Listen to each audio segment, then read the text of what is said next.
This next comedian, Zach Jones. Thanks, Blake. No, I love Blake. His jokes about me are all about whipped or whatever, and then when his girlfriend is up there, he's just giggling like a eunuch the whole time. No, it's really good. It's really good to have Blake Wexler here tonight, especially since for the past 3 years. He's wanted to transfer to Harvard. But getting into Harvard is a lot like being funny. Blake Wexler won't stop trying. Blake's girlfriend, I don't know you, so I don't have any jokes about you, so this is just gonna be another Blake joke. But you can confirm or deny something that I heard. I heard that Blake has sex just like he performs stand-up.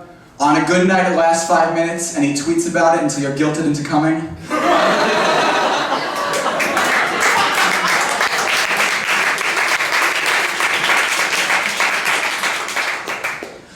Mikhail Hahn performs under the name Mike Not Really.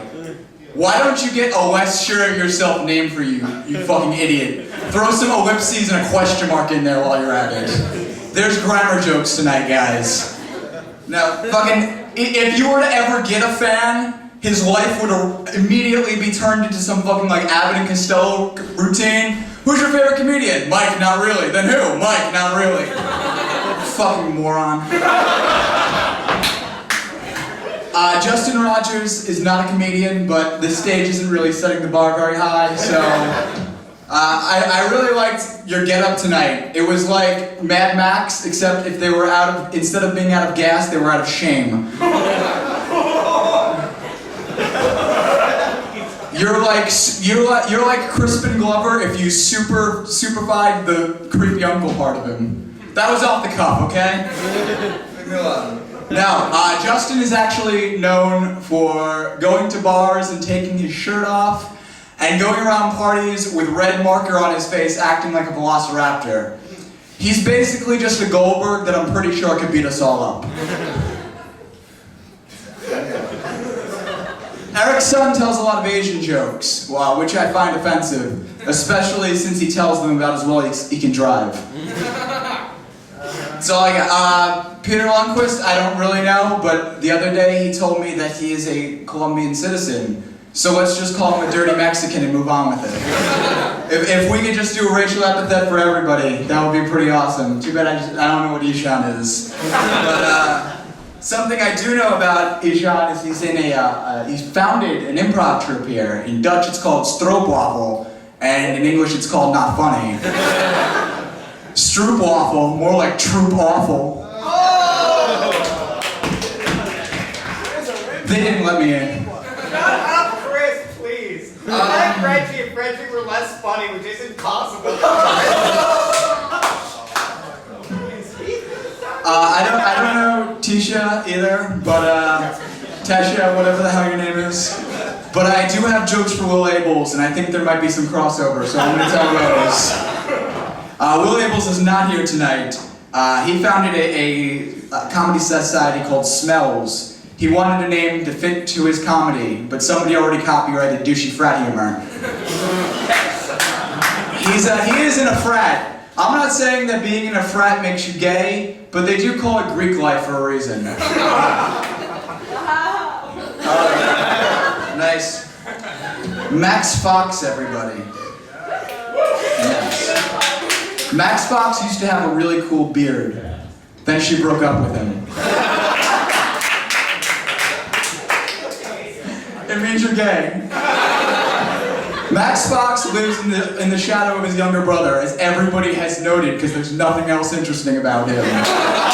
He also lives in the shadow of his father. The only Fox that he's better than is Fox News. And only barely at that. They're both loud, never say anything intelligent, and most of the time are full of middle-aged white pricks. That's 2 gay jokes for you. I care.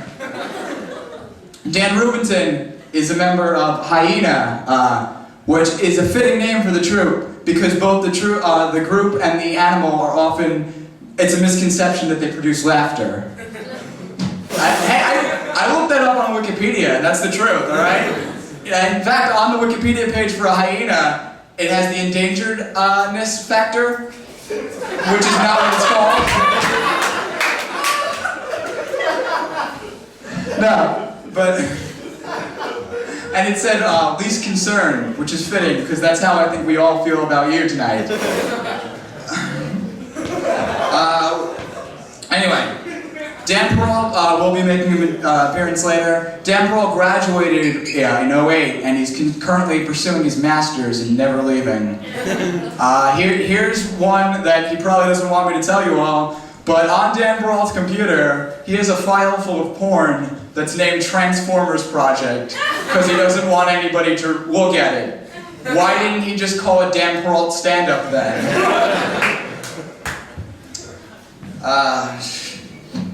But that brings us to the man of the hour, the roaster. Maybe the best way to describe him would be White Steve Urkel. That was a throwback, you guys, alright? Alright, this is just a story. The first time I met Goldberg, he told me he really liked my stand-up. We grabbed lunch, and we're sitting at the table, and all of a sudden, I don't know how it got to this point, but he's punching his sandwich and telling it it's not his real dad. You know those fucking business cards you hand out to everybody? You should put that on there so they know ahead of time if they're going to be in the social conversation with you.